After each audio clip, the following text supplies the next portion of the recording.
of mind and body. That's very simple, but it's also very wide, wide berth of what we're talking about. We want the mind and body to work better together.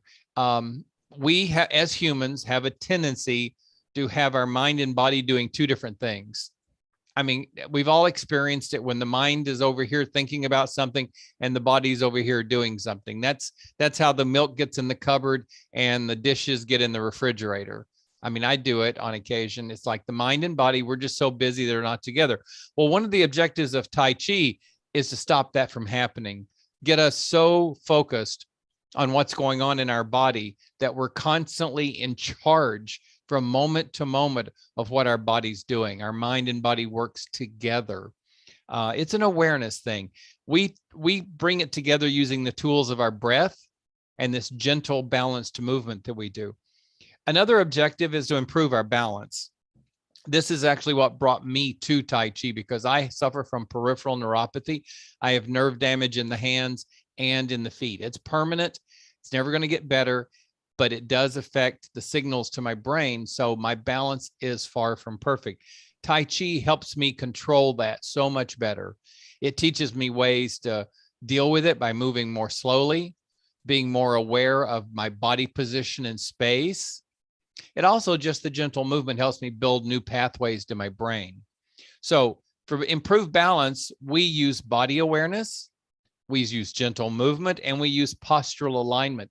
We try to improve our posture in Tai Chi because we don't want to be like this. We want to be like this and move forward.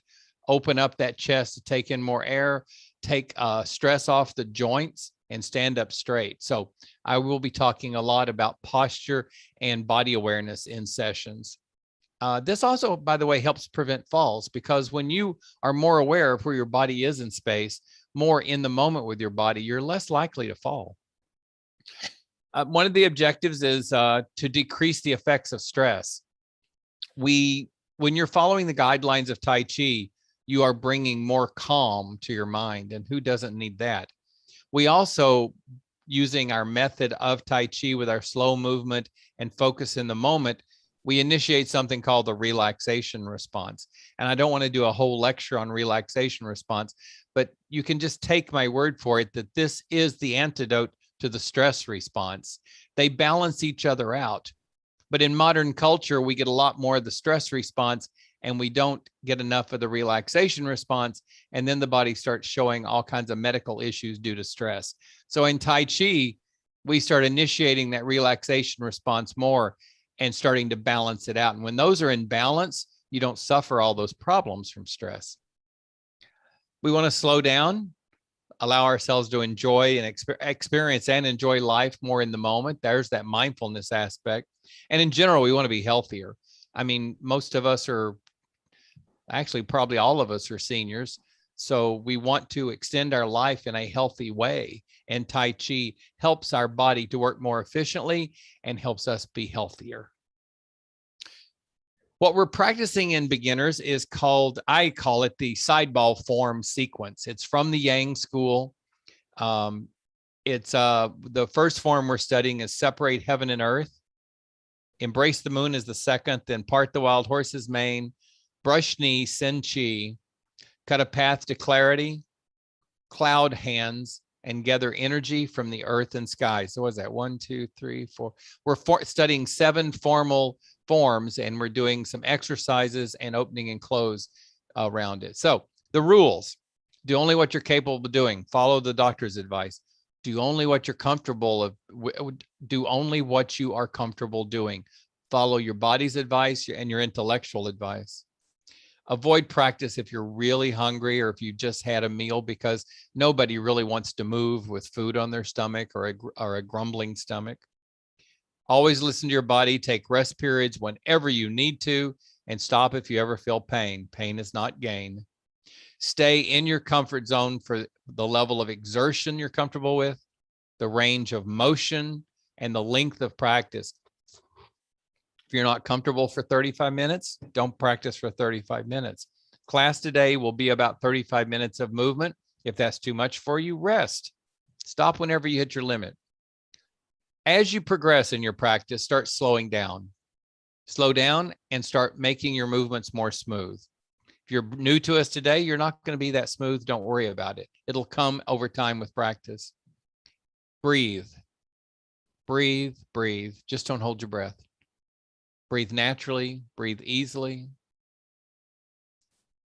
As you progress, start using less energy in your muscles. Today, when you're learning something, you may be using a lot of energy in those shoulders and the back. That's natural.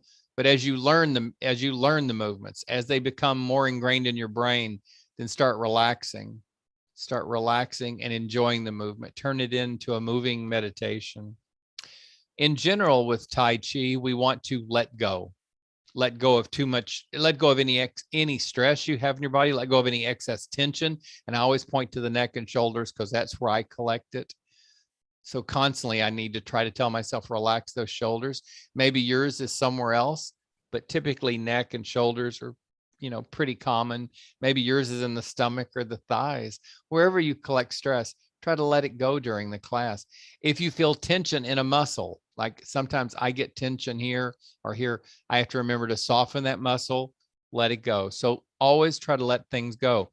Letting go could be a bad attitude from this morning. Maybe you had a run-in while driving. Somebody cut you off and really angered you. Well, when you come to class, it's best to let that go. It's not going to serve you well to dwell on it, so let it go. Less is more in Tai Chi. When you're doing something in Tai Chi, if you can do it less, you're going to get more out of it. There's that relaxation, and there's no hurry. If you're rushing through your Tai Chi practice, it's not Tai Chi. Okay, I keep talking about movement because Tai Chi is movement, but movement isn't Tai Chi. Movement's just movement. If you take these principles that are on the screen, or these guidelines, however you want to look at it, these guidelines take movement and turn it into Tai Chi. The movement is just a nice choreographed dance that we learn. It's the fun part. It's really fun to learn all the different forms, but you apply the guidelines to turn those forms into Tai Chi. We move slowly. We're aware of our breath.